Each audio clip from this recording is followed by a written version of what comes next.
That does look like a rocket ship, Steve. Good job.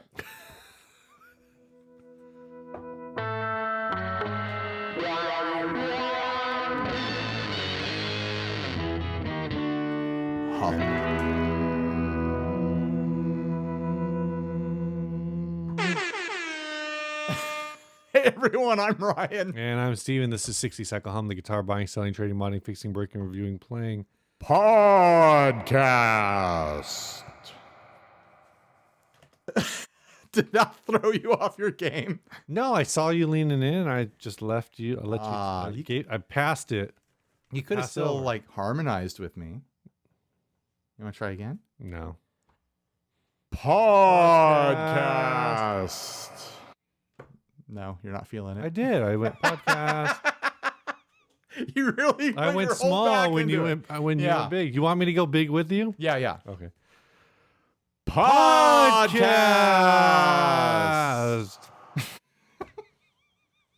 The problem is I hear your voice stop, but then the trails keep going. I know. That's the real problem here. We're going to do an episode because we don't have a compelling topic to cover. Yeah, this It first happens one sometimes. is a vintage C3PO action figure case made into an electric guitar lipstick pickup for your Star Wars themed Cantina cover band. This was sent to us by Golden God 2022. This was sent to us by very real person, Jay Spammerson. Good old Jay Spammerson. Good old Jay Spammerson. There's actually a picture of someone playing this, which is quite incredible. I took the screenshot of the guy playing because there's a video in the listing. Mm-hmm. I just wanted to show it's fairly ergonomic. C3PO's head rests on your lap, kind of like he's snuggling with you. You gotta treat this like a 12th fret. Like you can't really go past that 12th fret much. You know, he was playing it like it was a very bluesy guitar, Yeah. like kind of just doing kind of like old school, kind of not like 70s blues or blues rock, but I mean like Delta blues kind of playing. You think like, so? You're saying the action is bad. Yeah, sound like a slide guitar. I think this is fun. I think you could play it the way he was holding it. Looked fairly comfortable. The thing that stands out to me is just how hilarious it looks with C3PO with that lipstick tube in his mouth like he's eating a hot dog sideways. That's not how you eat a hot dog. That's how I eat a hot dog. That's how you eat a hot dog, just sideways? Is that how you eat like a sub sandwich too? You bite the side? Yeah. Yeah, straight down the middle. Yeah. Like a corn cob? Exactly. You bite it and then you rotate it. But he looks surprised. Like C3PO always looks a little bit surprised anyways, but he looks startled. He's like, huh? Oh, what are we doing man, here? if you woke up and you had a freaking magnet in your mouth, you'd be surprised too. And that's dangerous when you're a robot. Yeah. You wake up with a magnet in your mouth? Like, oh my gosh, this is going to scramble some memories for sure. How much do they want for this? $700? I don't know if I can say that's a bad price. I don't know if I can say that's too high. Like it looks like a fairly clean build. I know that this is like one of those vintage toy things where it's like Yeah. you're supposed to open it up and it's like a play set and you shove all your Star Wars figures in there or whatever. And you know, I think we've covered stuff from this guy before or someone else who did this. We've definitely covered stuff from that came out of Morongo Valley that was similar. What's in the water down there in Morongo Valley? Oddness, we'll say. This is Morongo Valley is up by Joshua Tree, I think. As far as like collectability goes, It's not collectible anymore. I feel like there's a band out there. There's someone out there who sees this and they're like, yeah, I'm going to pay $700 for that. Yeah. That's perfect for my band. If you're a jizz player, you kind of got to get this. I forgot that it's called jizz. Oh my gosh, guys. George Lucas, what is up with that guy? My thought on this was there's a YouTube channel that I watch called Auralnauts. And what this guy does, and it takes him, he only releases like 1 or 2 videos a year. And then sometimes he chops them up because what he's been doing is he's been taking the entire like Star Wars saga and making it all about dance fighting. Because when you think about it, like, so it's like Stomp the Yard or whatever. Well, when you think about it, it's more like a rave. Because when you think about it, lightsabers kind of look like glow sticks. Right. So there's just all this stuff like that.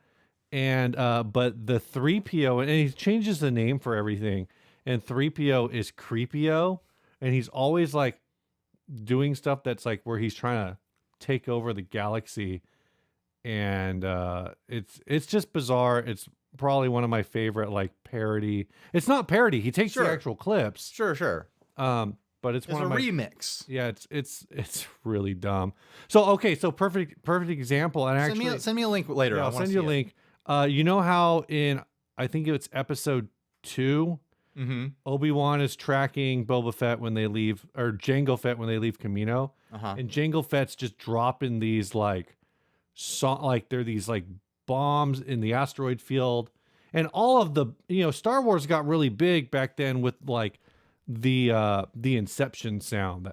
Right. So what this guy does is it's the Slave One, and he's being tracked by Obi-Wan and the little Jedi starfighter, and they're like just listening, to like dope beats. And then every time one of those bombs goes off, it's just like a bass drop. It's just like it's like boom, boom. It's like boom, boom, boom, boom. Then boom, boom.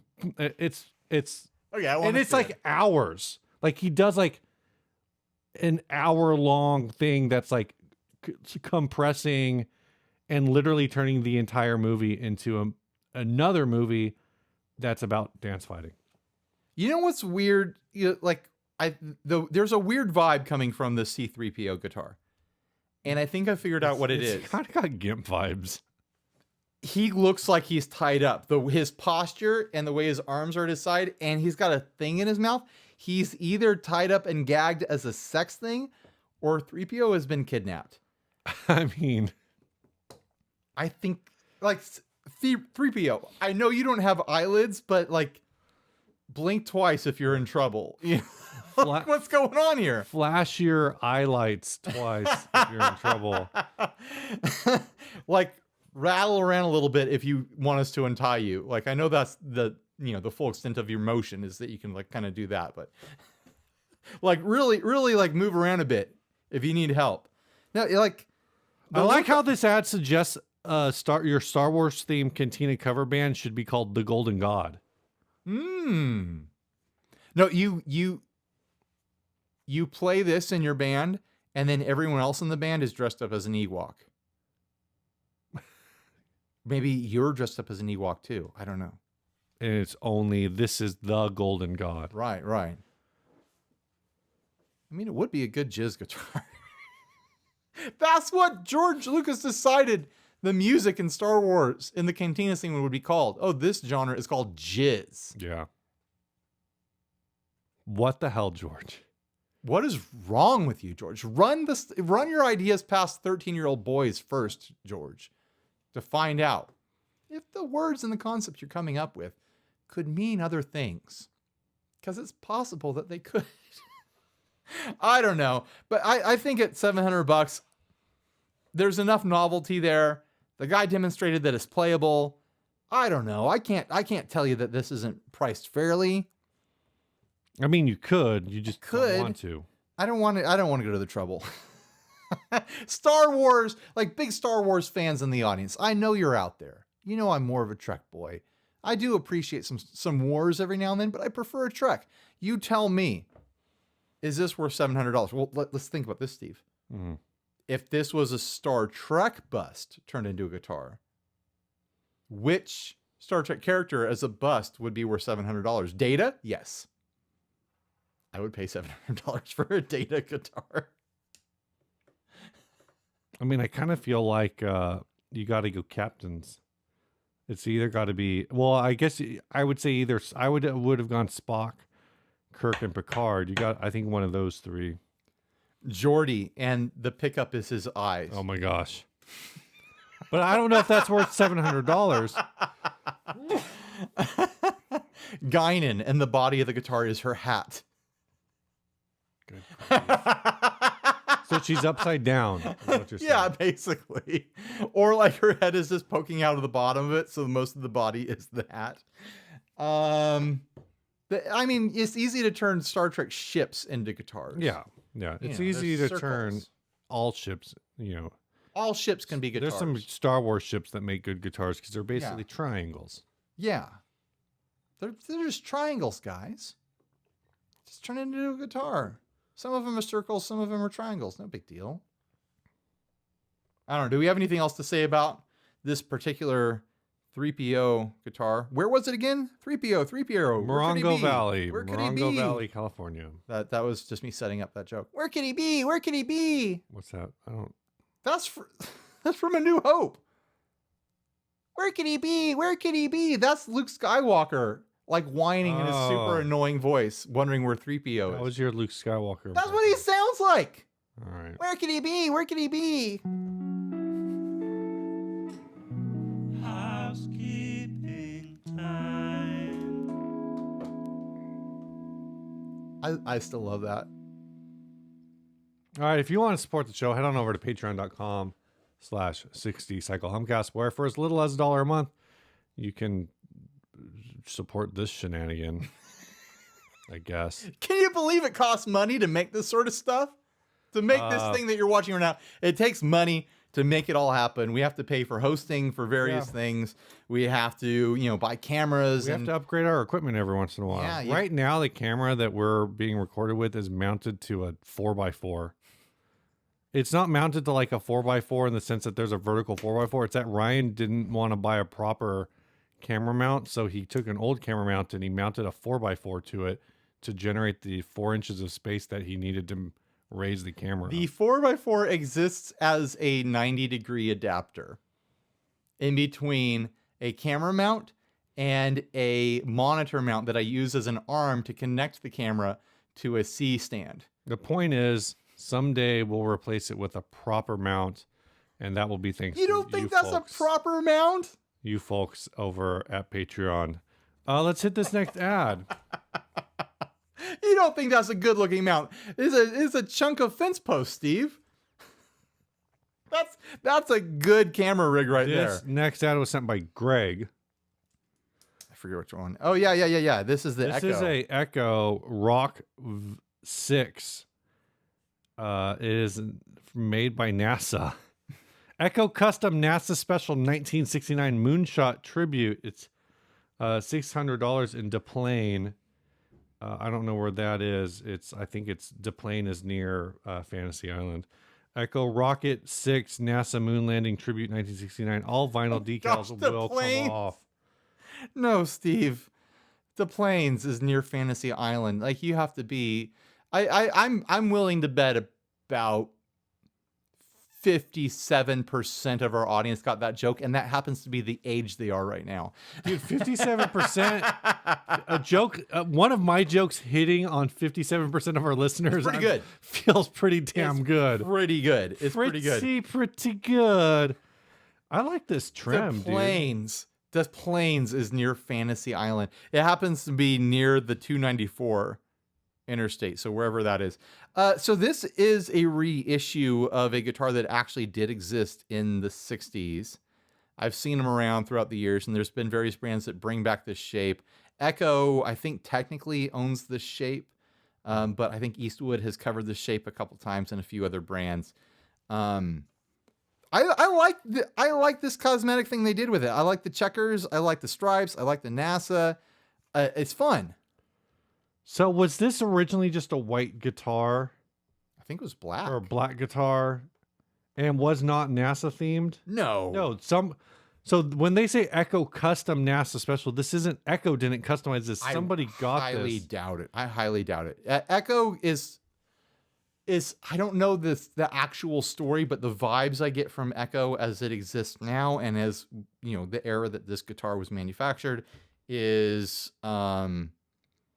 a legacy brand revival ownership sort of thing, where it's more about kind of like cashing in on vintage vibes than like pouring heart and soul into. I mean, I don't want to say that because I don't know the intentions of the people behind the brand, but like the ones that I've played haven't been like, oh, we're going to try to make this guitar brand great. Mm-hmm. It's like, we're going to try to make funky shapes, and they have all right hardware, decent concepts, kind of throwback shapes, but nothing about them that is like oh wow, I can't believe these are so incredible sort of situation. It's kind of wild to me that that is the that's the original pickup configuration. It is, which is crazy because it's like a Telecaster neck pickup sandwiched directly next to a Filtertron style humbucker looking thing, or like a Dynasonic. I'm sure it's just a regular humbucker, but it is a really interesting pickup combination. The thing about these that always compels me is that I know the bridge looks kind of The power of Christ.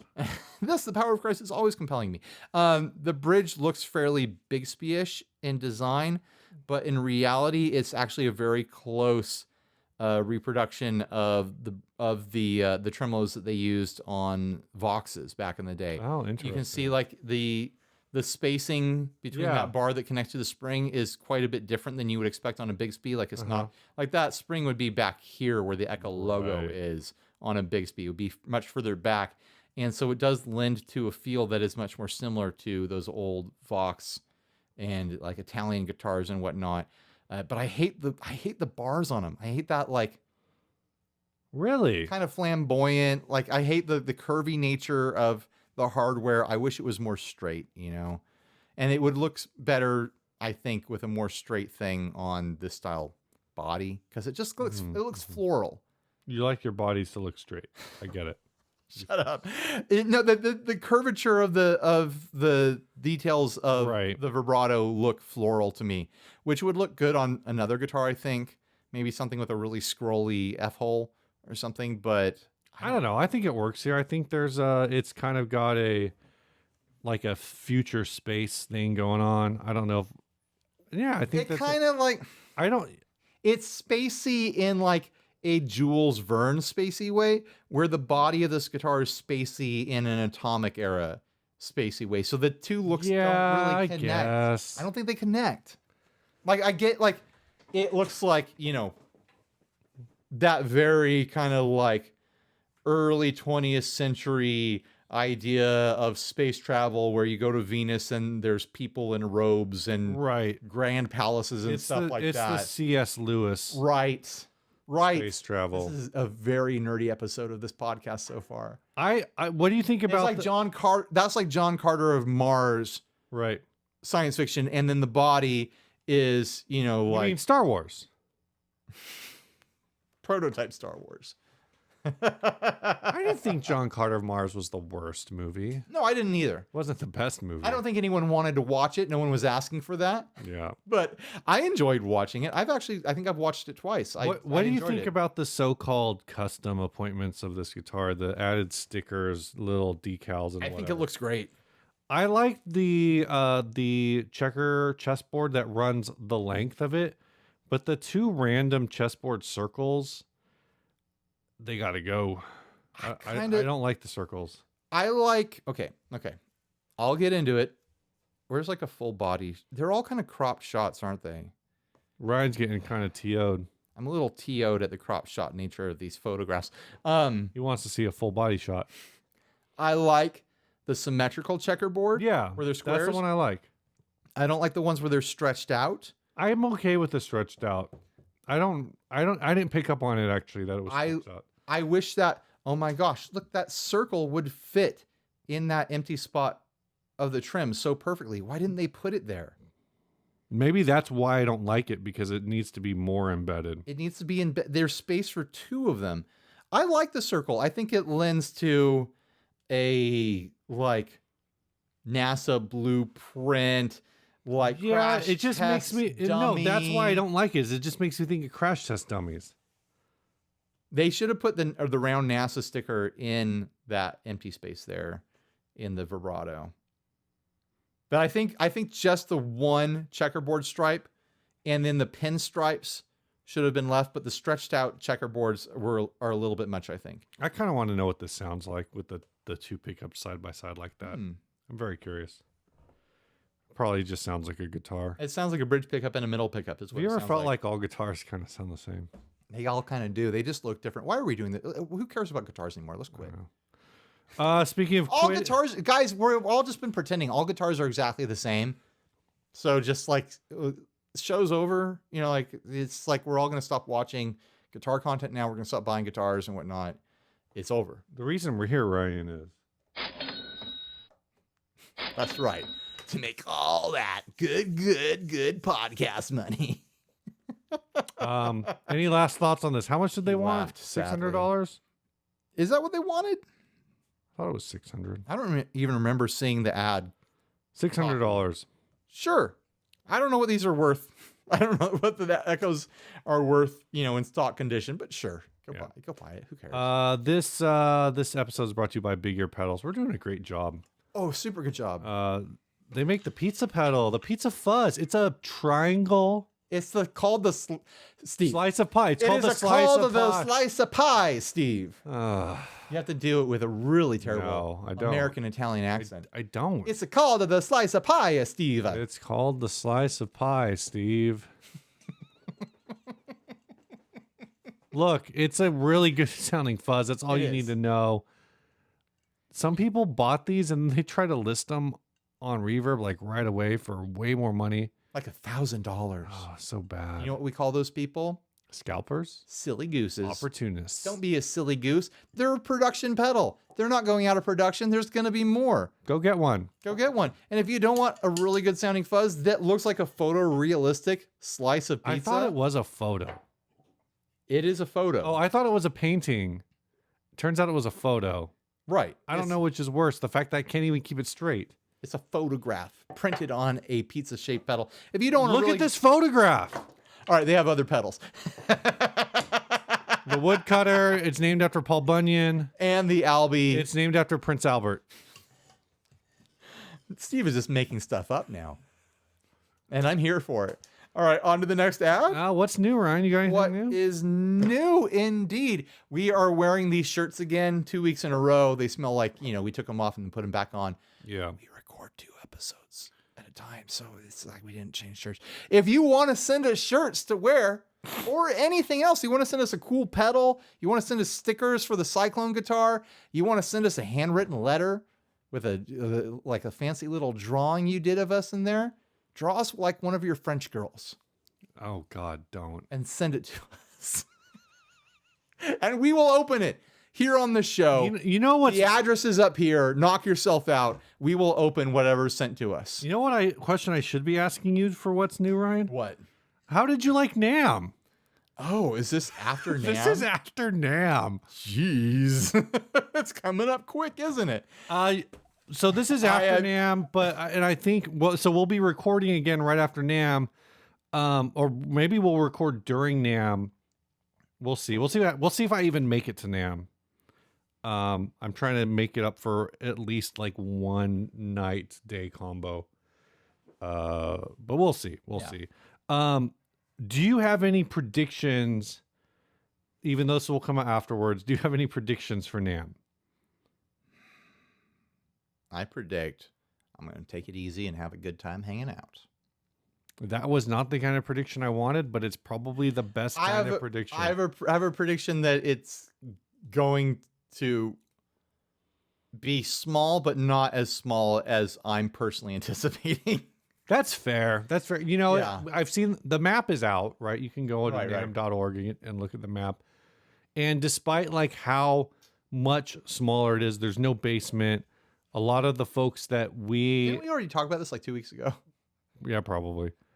But yeah, it's still like 4 halls. Yeah. It's just not as much guitar stuff. Maybe it's time for me to branch out at NAMM and go talk to the saxophone people. I heard there's like RJ keeps saying from Teletalks keeps saying like all of the synthesizer people are going to be there. Go check out some synths. So Maybe get turned on to like some drum machines or something like that. Like I'm gonna like get outside my comfort zone. I'm gonna see what's going on. Anyway, I'm glad we had a really good time at NAMM. Oh, it was super fun. You had a great time. We definitely recorded this after being there. And so we have a lot of like very clear and concise opinions. Tune in a week and we'll have an actual NAMM episode where we talk about it, guys. Because this is not it. This is not it. Nope. This next ad was sent by Oh, did you have anything new? Craig Brinker. I don't. Do I? I don't think I do. I'm trying to think of stuff I have new. By this time, I've got my Harley Benton guitar build finished. But today I did cut the headstock. I think it looks really good. I know like you this said you had headstock some shape. issues. What's with this? Oh, that's wood. From the angle, I thought this looked like gaff tape. Oh, no. That's wood. Yeah, I hand cut this with a jigsaw and then a little coping saw, and then I spent some time scraping at it and shaping it a little bit cleaner and sanding it and whatnot. I'm actually really impressed with how it turned out. I actually really like this shape, and I'm excited to see it on the guitar. And by now, when this episode's out, we've already seen the guitar. So, but that's what's new for me, I guess. All right, let's keep moving. All right, this ad was sent by Craig Brinker. It's a handmade Stratocaster. I think here's the debate. Is this a Stratocaster? I mean, maybe it started as a Stratocaster. I think in pickups and hardware, you could definitely call it a Stratocaster. Mm-hmm. I mean, it's got a 6-in-line headstock. Let's go through what's Stratocaster about it. Pickups, Stratocaster. Knobs, there's 3 of them. Stratocaster. 5-way switch, Stratocaster. Stratocaster style bridge. Yeah, bridge tremolo. 6-in-line headstock. It's got frets, just like a Stratocaster. Mm-hmm. It's made out of wood, I think, just like a. Right. Like it's got a lot of Stratocaster. It's got some kind of plasticky finish on it, just like a Stratocaster. But he came up. I can't tell if he made this body from scratch or if this is a mangling of a pre-existing body. Is this supposed to look like a shark? Kind of looks like a shark to me. It also kind of looks like a Novo design. I think he was trying. Like the horns look like something Novo would do. Yeah, but the butt looks like something BC Rich would do. The butt is the part that's like the shark. It's an open mouth. Oh, you see an open mouth. I thought you were saying that was a fin. No. That big fin part was a fin. And the lower part was like a... the upper horn is a fin, and the lower horn is a fin, and then the tail is the neck. I could almost see a nose and a mouth with the upper horns. Oh, yeah. Yeah. I see that. It's a little bit abstract. There's 2 sharks. There's 2 sharks. Yeah. This isn't Australia. I think that's what made... Inside every guitar is 2 sharks.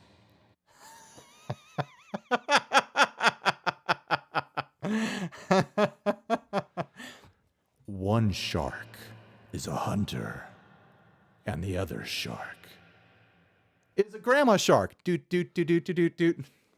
I didn't even sing it right. Grandma shark, doot, doot, doot, doot, doot, doot. It was a toddler song joke. I don't get it. You haven't heard that song? My kid has a yellow shark that swims, and I think it plays that. Well, no, I think we I think we turned the speaker off. My 3-year-old turns every daily activity into the Mama Shark song. Nice. Brush my teeth, doot, doot, doot, doot, doot, doot. Eat my food, doot, doot, doot, doot, doot, doot. That's Poop great. my pants, doot, doot, doot, doot, doot, doot. Like everything turns into that song. So yeah, I wish the headstock tuner wasn't there. I don't think this is even actually a Strat neck. So this may have started off with some kind of Strat copy. I don't think it was ever Fender parts. No, me neither. You know what it doesn't have in common with a Strat? And not just the body shape. Top jack. Yeah, the top jack. They moved it to the side. Yeah, yeah. I mean, it looks like, for as unusual as the body is, it looks like a cleanish build. It looks like, if this guy did it himself, he looks like he knows his way around a paint gun and, polishing compound and whatnot. Yeah, it's a clean finish. I think it looks pretty good overall. Is there a price? 500? But it's 500 Australian, so I think that's more like that's actually cheaper. 400 American, 350 American, I don't something know. like that. I'm under the impression that it's guitars are harder to come by. That's true. Down under? No, they are. Their guitars in Australia are significantly more expensive than their equivalent here. So this might be a screaming hot deal. Down under. The place definitely exists. Hate the shape. I think the one of the knob or one of the strap button positions is kind of awkward. But I feel like if I was in a store, I might want to at least pick this up to be like, this is weird. Oh yeah, I'd pick it I up. want to know if it's playable. Oh, it's totally playable. You don't know that. Oh, you mean like just in feel and stuff like that? Yeah, Looking at it, it is a guitar. Yeah. It looks clean. Yeah, It looks we've like it was built. established that it's a Stratocaster. We said it has frets like a Stratocaster. It's made out of wood. Yeah, it's got a pick guard like a Stratocaster. Stratocasters have pick guards. This has a pick guard. No, You can put it on your lap like a so Stratocaster. like serious question, Steve. Yeah. It's called a Stratocaster in the ad. Mm-hmm. Do you agree that it's a Stratocaster? Or is this false advertising? Do we need to sue this Australian? I feel like it's kind of false advertising. I get him putting it in the ad because it would return searches for Stratocasters. It is, again, if you're just thinking about pickup, this is where it gets dicey, right? You slap 3 pickups, 3 knobs in any guitar, all of a sudden it's a Stratocaster. As long as I think it's a double cut. I think if you have that in a single cut, it's kind of hard to call it a Stratocaster. Like a Nashville Telecaster is not a Stratocaster. Exactly. And at the same time, it's like you can't just dump 2 humbuckers into any guitar and say, boom, Les Paul. But if you dump 2 humbuckers in any like single cut guitar and you say like, oh, this is a BC Rich Les Paul, like, you're wrong, but I kind of see where you're coming from. Sure. I kind of see where you're coming from. But like, I get it from search terms perspective. I don't think this is a Stratocaster, and I'm not gonna like hardline it and be like, oh, only Fenders are Stratocasters. Yeah. Like if someone listed a PR Silver Sky and they put Stratocaster in the title, Stratocaster style guitar, PRS Silver Sky. I get it. Well, I mean, it's the ultimate Stratocaster. It's the perfected Stratocaster. Finally, we've perfected the Stratocaster. Only taken 70 years. All it needed was a 3x3 headstock to be perfect. All it needed was John Mayer. Oh, you know what was missing from this guitar? John Mayer? The thing that's missing from most sandwiches, mayo. Got to put some John Mayo on there. I actually hate mayonnaise. I know. So I don't feel that way. I don't think it's a Stratocaster, but I think it's fair for him to use Stratocaster in the description of the ad. Case closed. This Bailiff, episode, do what you do. 8 episodes brought to you by Chase Plus Audio. We should have a gavel sound effect. It's not a gavel. Okay, this episode is also brought to you by Chase Plus Audio.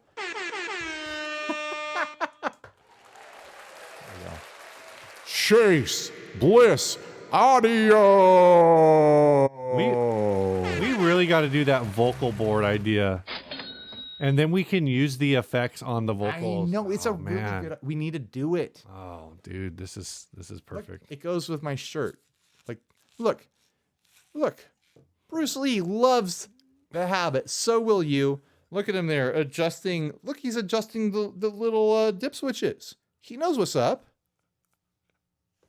Don't you want to be like Bruce Lee? He's fast. He's so fast they have to slow him down. He's the in fastest. Movies. He's the fastest. Don't you want to be fast like Bruce Lee? Get yourself a habit. You can fiddle with the little dip switches there and come up with billions of different settings. That's right. Chase Bliss Audio. If it's good enough for Bruce Lee, it's good enough for you. This next ad, you got anything else? I think that ends the ad, man. I'm good, Steve. I just want to tell you, I'm glad we're still podcasting together. we're gonna hit 500 episodes in like a year or in a quarter or something like that, and it's incredible. I'm glad that we've been on this ride together. We're blazing through this, man. We're not gonna make it to 45 minutes. You got anything else you want to talk about? No, I don't. I haven't watched Strange New Worlds. I need to get a Paramount. I need to borrow someone's Paramount. What do you account. think about this new season of Stranger Things? Oh man, we recorded this definitely after it started airing. When does it come out? I don't even know. I think this Friday. Like the Friday we record? After we record. Like 2 days from now. 2 days from now. Right. Now you guys know the date of when we record. I mean, it was a big secret. Now the secret's out. 2 to 4 to 9 days from now. Is there anything that you're excited about? Media wise, I wanted to tell you this topic So I've this is off topic. Yes, lay it on me, man. I think I found the worst Marvel show, which everyone already said it was the worst Marvel show. Let me guess. Let me try. Is it a current? Like, is It's from? I'm saying of the MCU. Of MCU Marvel shows. Okay. Ooh. I don't know, man. Okay. Well, I think so I think part of the problem is that it was one of the actual TV shows, which narrows it down to like I think only 2 shows. Are those still considered MCU? I think they got. Did they like find a way to decanon I think them? they decanonized them. Well, regardless, Like Agents of S.H.I.E.L.D., I think is decanonized. right. I think Agents of S.H.I.E.L.D. has a big enough fan base that they're going to retcon it back into the MCU at some point. All right. Now that we're multiversing. Okay. But I could be wrong. Okay, so what's the worst Marvel show? It's Inhumans. It's so bad. I think I watched that one, and that's the one where it's like the gods, right? Isn't there like a big dog creature? Yeah, there is a big dog creature. Okay. But yeah, they live on the moon. They're like that one was humans. bad. They're like a secondary, or I don't know what the evolutionary train is, but they're basically humans until they get exposed to like this gas or whatever, and then they get superpowers. And because they're different, they get hunted by humans. They have to live on the moon. But then they're like, and then some of them are like, we should go back to Earth and take it over because we're all gods and whatever. We all have superpowers, so we could take over Earth. But I don't know if the problem is the show itself or if it's because it was just made for like a primetime TV audience. So it's just like, I feel like I'm watching a UPN show. Sure. And the that's how like Agents of S.H.I.E.L.D. felt and stuff like that. I didn't watch Agents of S.H.I.E.L.D., so maybe I haven't seen it. It was like the same vibe as like The Flash and Arrow. I haven't watched those either because those are DC. Yeah, you're not going to touch DC. Did you watch the new Batman? No, not yet. It's fun. I need to. It's fun. I recommend it. Have you watched the new Sonic? I have not. I only watched the first Sonic 1, not Sonic 2. It's weirdly good. Is it? Sonic 2 is Jim Carrey in it again? Yeah, and like it's weirdly good, guys. If you've got Paramount, it's on there right now. If not, weird. Did it go straight to streaming? No, it just got there like recently. I didn't realize it was ever in theaters. It was. Oh, weird. Yeah, well, I went to go see it in theaters. But it with was my like kid. in and out of theaters really fast then. The new Sonic is weirdly good. Yeah. Like if you have fandom for the games, it delivers fan servicing in really like good ways. Yeah. Like it doesn't feel like, oh, really? You're just gonna like throw away thing. No, you get to see Sonic running across the water while Tails flies over in the biplane and he's in yellow supersonic mode. And there's a story behind it that makes sense. You know why he's running across the water now. You know what the hell's going on with the Chaos Emeralds and everything like that. Like, I didn't realize I cared so much about Sonic, and it brought up like old feelings of caring about Sonic, apparently. Wow. Yeah. Wow. I think my biggest issue with Inhumans is the commercial breaks.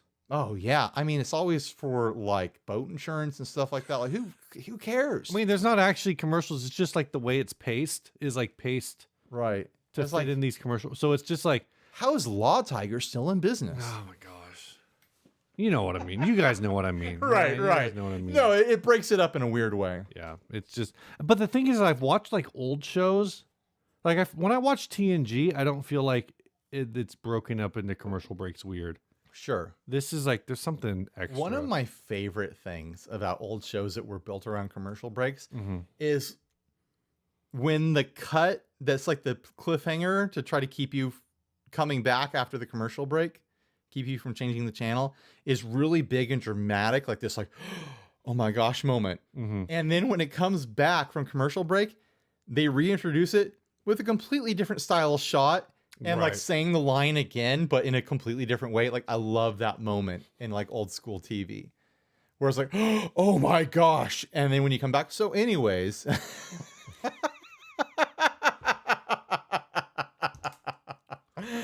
I love that sort of stuff.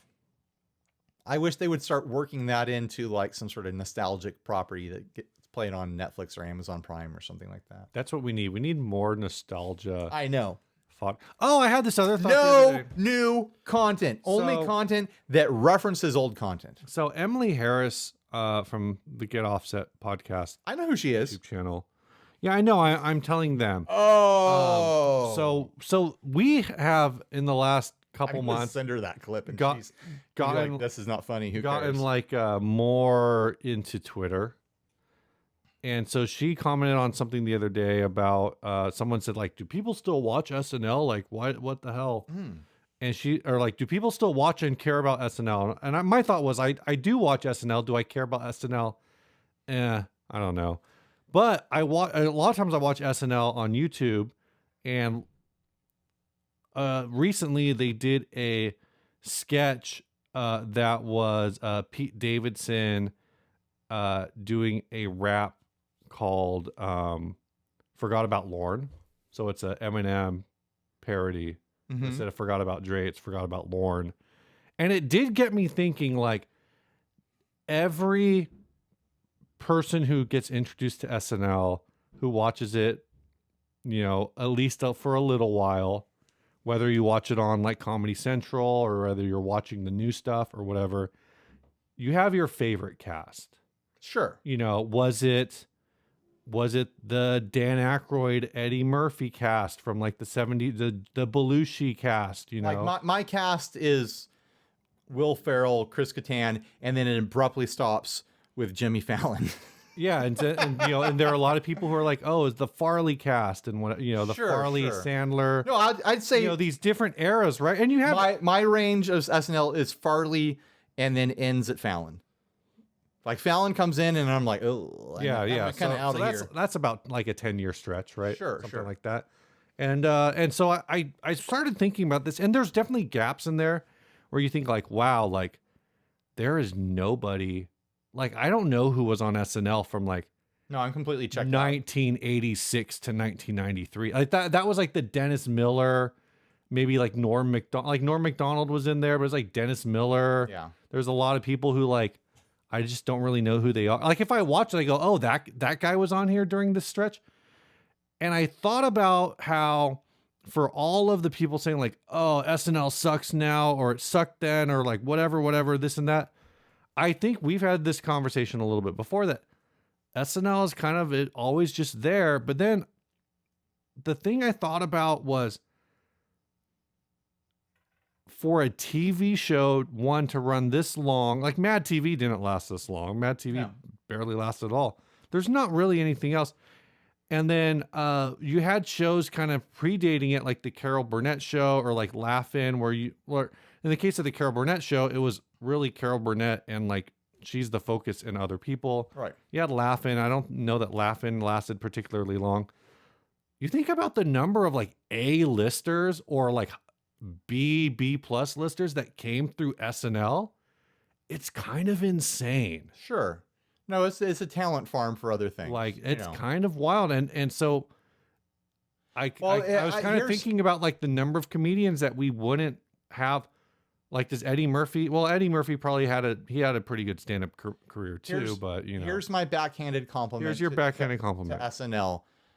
I'm sure a lot of people become stars coming out of SNL because producers and writers and directors and stuff and that people who are in the industry and cast people look at those actors and they're like, oh, if this person can make this boring skit interesting enough that people keep watching it, then surely they can spice up our turd. Yeah.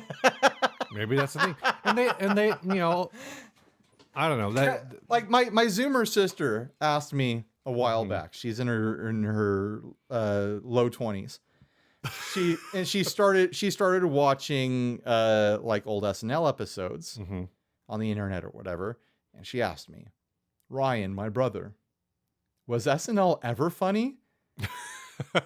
And I looked her in the eye and I put my hand on her shoulder and I said, what you don't understand is no, it never was.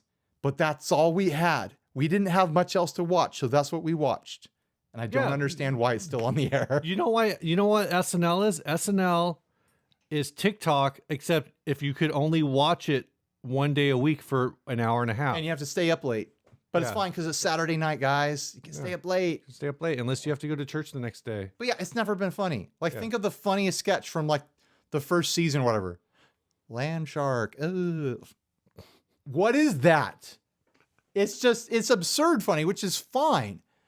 But it's like, this isn't like brilliant comedy over here, guys. It's youth group sketches. I don't It's know. Boy Scout I think sketches. some of it's pretty good.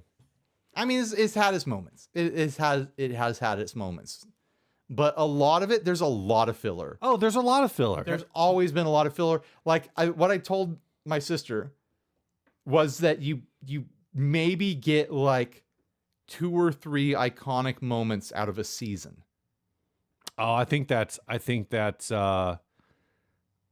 you maybe get 1 iconic moment a season if you're lucky. We'd have to go back and like crunch the numbers, which is something I know you're going to end up doing tomorrow. Oh my gosh. And like figure out, oh, here's this year and this sketch. Oh, that hit big, that big. That was kind of big, but that was kind of recycled from the year before. You know, like No, so that's exactly what I'm saying is, okay, what's the most iconic Will Ferrell sketch? Not character, sketch. Oh. Most iconic? Yeah, there's only one answer to this. For some reason, they kept repeating the cheerleader thing. Yeah. Like there was like, But that's my point. There was like 15 cheerleader sketches. That's my point. The most iconic Will Ferrell sketch is More Cowbell. Yeah. Will Ferrell did no better work in terms of like, that's a peak meme. It's still a meme. It's 30 years later. It's still a meme. Most of the acting in that skit is not him though. No, it's I can't remember his name either. Why can't we remember his name? Christopher Walken. Christopher Walken.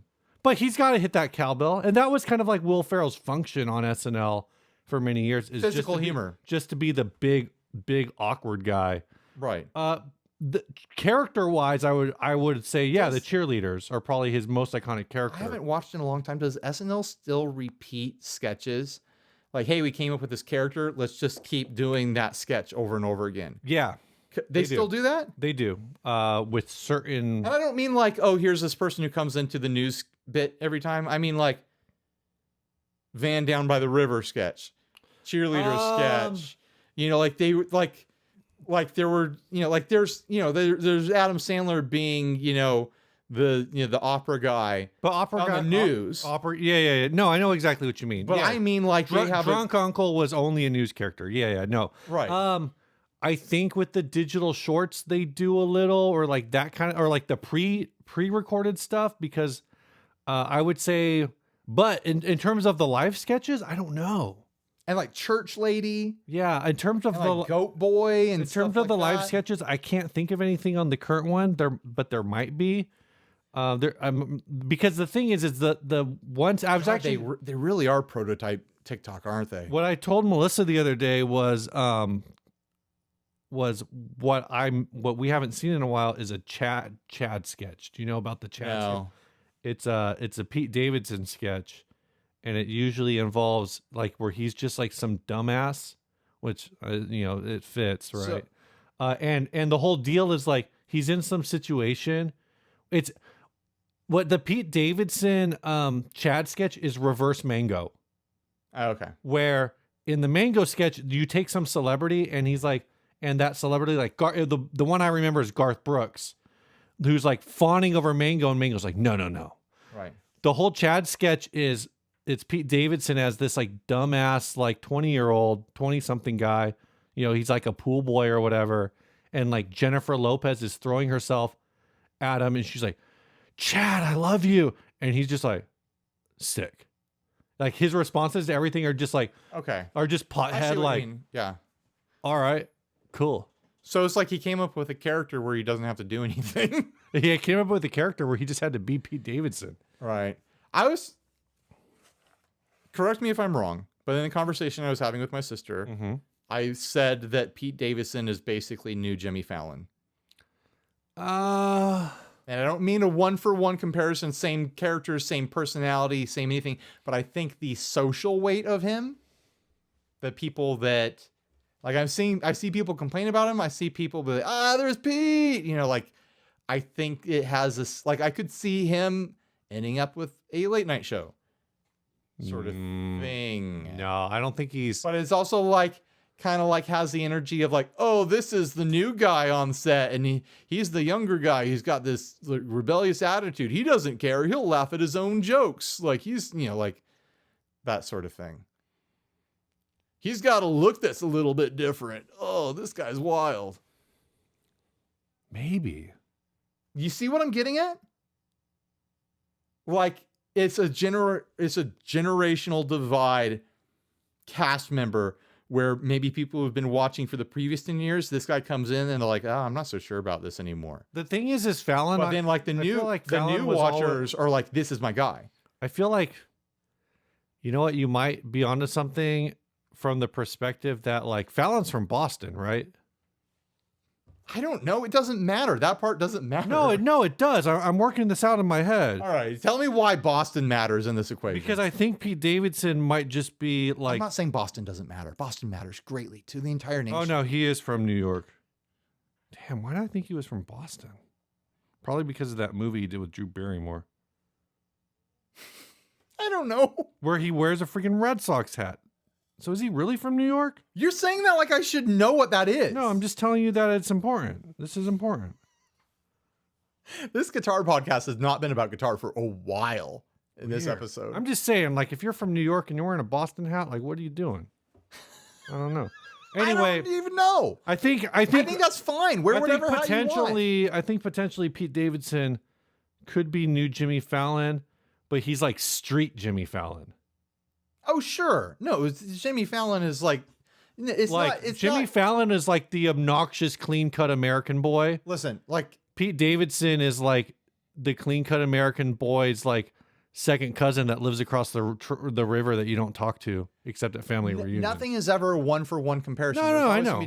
This is like how my Fender equals Star Trek and Gibson equals Hostess cupcakes. Posts go like people. Well, actually, they're different because this and the history of the company, and if you consider this producer, like, no, it's a vibe check. Ryan, your next one should be Fender equals Pete Davidson. That could have been our topic. Gibson equals Jimmy Fallon. I'm going to do that tonight. I know you should. I think Pete Davidson for the most part is hilarious. I think he like keeps it real. But I mean, like, I think he just wears who he is on his sleeve. I haven't seen enough of his stuff to have an opinion on. He's just kind of there. Sure. But I think it works. And Jimmy Fallon is new Pauly Shore. Boom, boom, boom. And Pete Davidson is new Pauly Shore. Pete Davidson as new Pauly Shore makes sense to me. New Pauly Shore. I don't know if I really agree that Fallon was new Pauly Shore. Cultural vibe. It hits the same. I know Pauly Shore was not an SNL cast member. I know. You don't. Was he not? I thought he was for like his one season. Was he? Maybe. Now I'm second guessing it. I'm not going to look it up. I think of him as like an MTV boy or something like that. I mean, maybe he was. Maybe he was. I actually don't know the full history of Pauly Shore. I'm sorry, Pauly. You're probably watching this, Pauly. I'm sorry. I enjoy Encino, man. I enjoy Biodome. I even enjoy In the Army Now. I know the names of 3 of your movies, and I like them all. Don't think I'm dissing on you, Pauly Shore. The last thing I'll say is I like that SNL's on YouTube now because it means that if a sketch looks interesting, I can watch it, and if it doesn't, I'll just skip it. I wonder are they doing good on YouTube? Oh, I don't know. Like millions of views? I just wonder how a corporately produced sketch show does against all the independent content out there. SNL has 12.9 million subs. And it looks like, that Forgot About Lauren, the one I was telling you about, got 3.2 million views in 3 days. That's good. But it's not like blowing you up. But it's not like amazing good. Like, like my kid watches Minecraft videos that have bigger numbers than that. Yeah. They don't get like blow up numbers. They don't get like crazy numbers, all things considered. That is something very interesting to keep in mind. It looks like they average 1 to 2 million. I wonder what percentage of people watch on TV versus the internet. Yeah, I don't know. If I'm up I'll and say this. if everything's chill enough for us to watch, then we'll watch it on TV. But a lot of times we end up watching it through the YouTube app on TV. If Saturday Night Live Mm-hmm. needed to rely on YouTube ad revenue for their production, Mm-hmm. Yeah, well, it would be canceled. they would not exist. No. And that is something to keep in mind with their YouTube channel versus any other YouTube channel. Yeah. Like they would not be able to exist No, their cast is huge. off of the Like, money their production value is they like make on YouTube ad revenue. very large. Yeah. And for them, there would be no other way to monetize that other than ticket sales and tours and maybe merch or No, something. they'd have to turn it into something. They'd have to do like what Letterkenny did, where it started Right. out as like this underground Canadian sketch thing, and they turned it into a full TV show. But in order to do that, you have to be focused on like one thing. Right, right. Canadians, and now they have two Canadian- shows. You know what? They're doing a second show. Not a They're doing lot of- Shoresy. Not a lot of people have the bravery to say this because of just how politically incorrect it is to say it, but I'm just gonna lay it out there. Canadians control the media. What?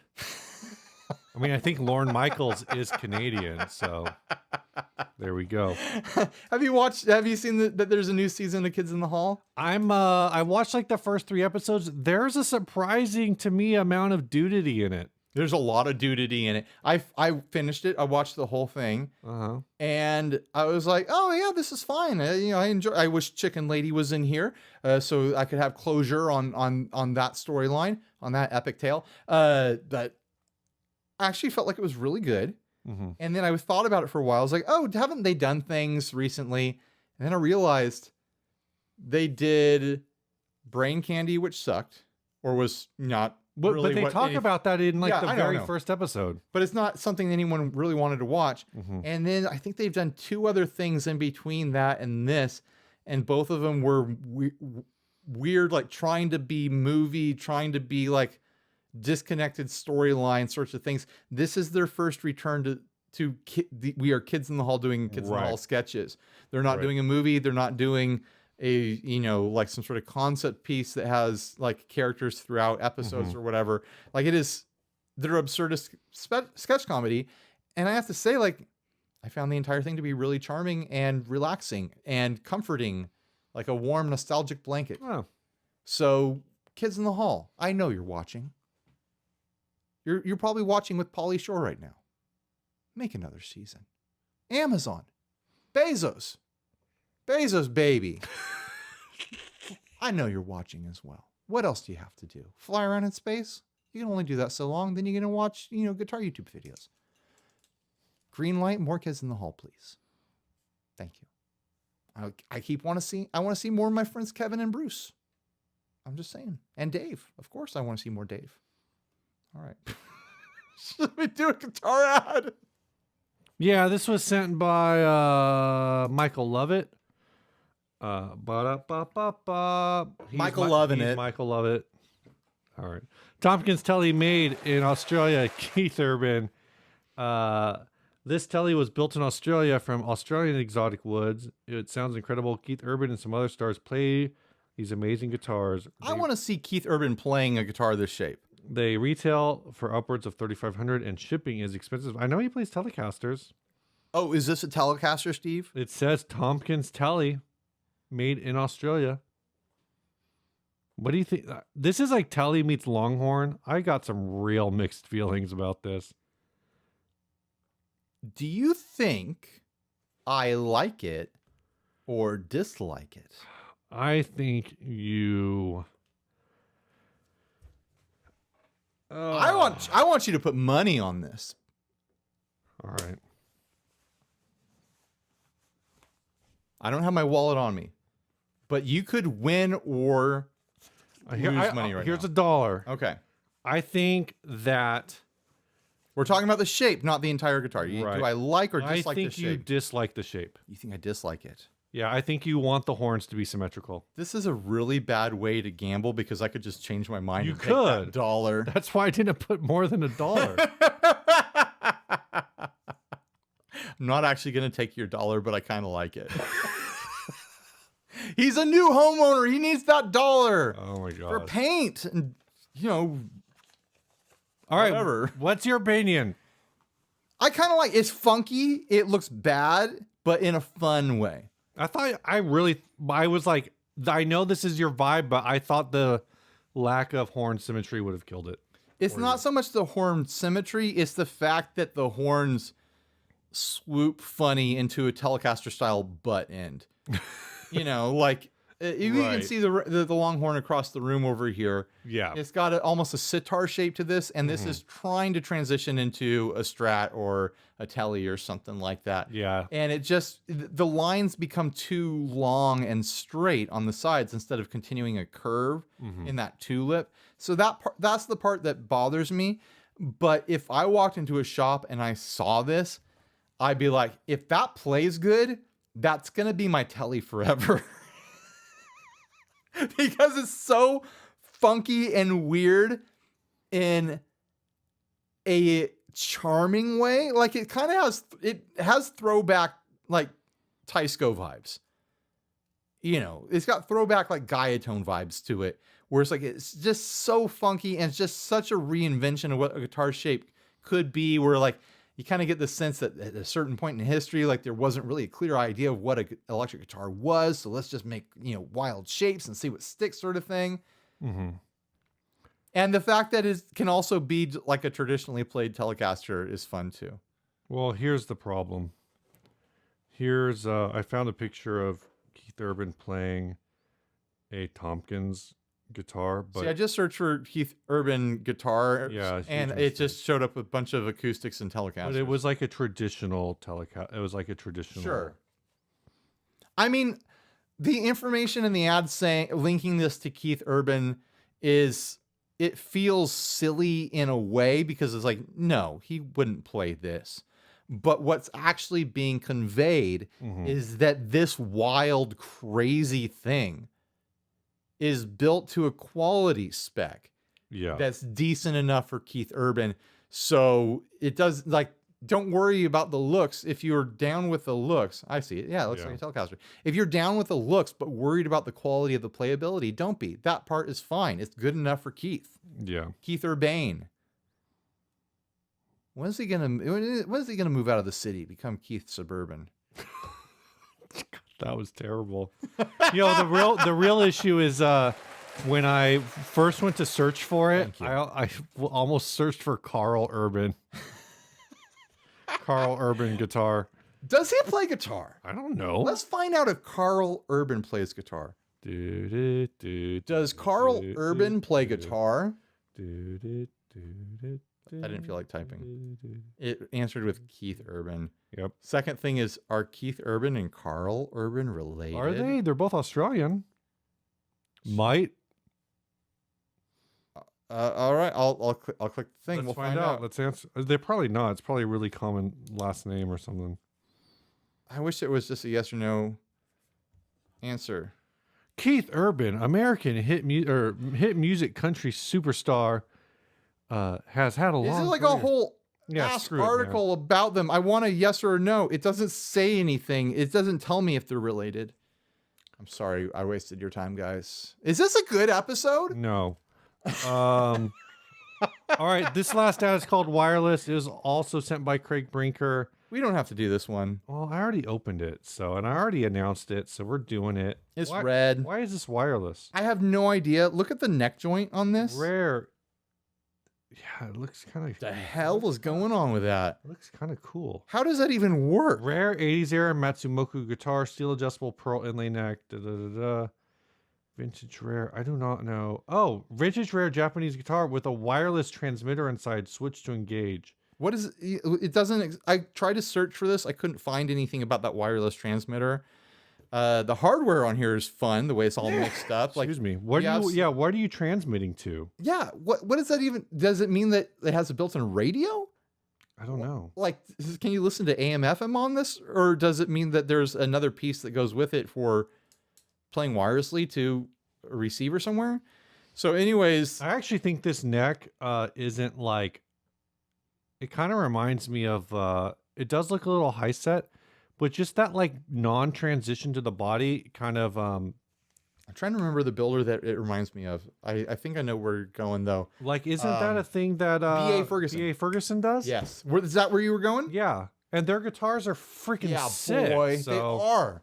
No, there's something about that. And the fact that this is a small body and B.A. Ferguson does the flyweight, which is like a 4 or 5 pound guitar. And again, they're freaking killer. I kind of want one. I'm coming around on this guitar now. There's definitely some like weirdness about the overall design. I'm not going to say like, but I love the overall design, but like it looks like it was drawn for an Alvin and the Chipmunks cartoon. Yeah. Like certain parts are too big, certain parts are too small. It's kind of a Strat shape, but they're like a loosely drawn Strat shape. The headstock is a 3x3 with like a cartoony. It's a cartoon guitar. No. Yeah. This is a guitar, like the combination of the hardware, that very 70s high mass stop tail with, it looks like it has fine adjusters, then paired with a bizarrely cheap looking take on a Mosrite bridge. Yeah. And then paired with some sort of mini humbucker, Dynasonic-y sort of gildy looking thing there. It is a collection of parts. Plus you throw in a 0 fret. It's a collection of parts that are pretty wild. And then some sort of wireless transmitter. Like, so the you can send messages to the KGB or the CIA or something like that. So this is the B.A. Ferguson Shirley model. Yeah, we might have something here. I wouldn't say, I don't think the B.A. Ferguson design is related to, is like trying to reference this design, but I wouldn't be surprised if both this design and the B.A. Ferguson design were trying to reference something specific from like the 60s. There's, you know what this is Pauly Shore. That's Pete Davidson. We need the Jimmy Fallon connection in the middle. Where's the missing link? You gotta stop with this, man. Does this episode deserve a song? Yeah, let's give it a song. Get us out of here. $200 though. If this was local, I'd think about it for about 10 minutes and be like, nah, I don't need another guitar. But I would send it to you, and then you'd probably send it to RJ, and then he'd probably think that it would get him clicks, so he'd buy it, and then he'd never film it. Oh my gosh. Okay, so Hi RJ, is that accurate? I'm going to read this, but I'm gonna have to bounce around my emails. This was sent by Adam Pope. He says, "Hi guys, attached is my song submission. This is the very first song I've ever written and recorded, titled Tech Bros. It's pretty transparently inspired by my lifelong favorite band, Bare Naked Ladies. I did the acoustic, electric bass, and vocals, with GarageBand helping on drums. For the curious, this is a P90 Jazzmaster, a Taylor acoustic, and a Fender Player P-Bass. The acoustic was mic'd, and the electric and bass went through Helix and GarageBand for amping. This is my first ever song to mix, so it's probably a bit wonky to someone with better ears than me. I'm hoping to get enough songs to release an EP of my awful music, but now it's released by my performing name, Precipitating Disaster, on various streaming services. 2 days later, he said, hey, I submitted my song a few days ago, and it was unknown to me, mixed wrong, had the wrong channels on. Here's the actual song, titled Tech Bros.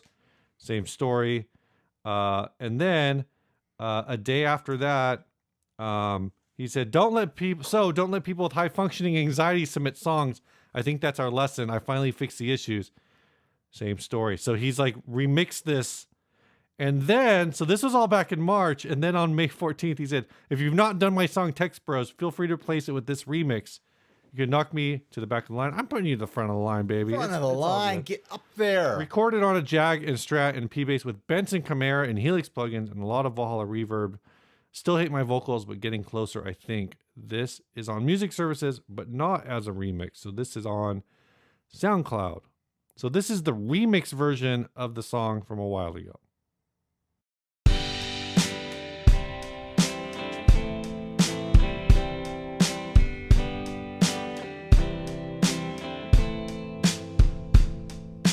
Just another startup culture, preying on our online culture.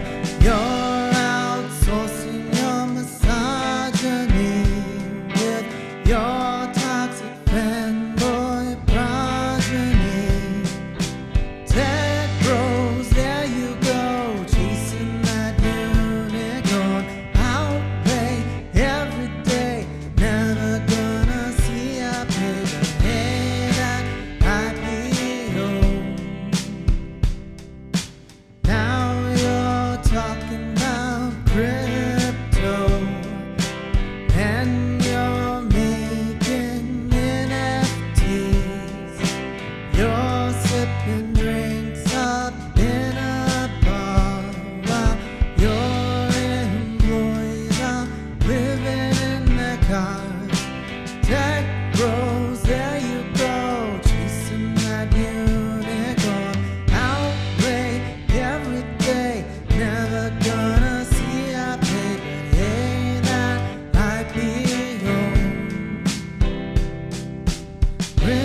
while your young talent burns out. Jack Rose, there you go, chasing that unicorn. Outplay every day, never gonna see a baby that might be home. Let's pray there's an IPO.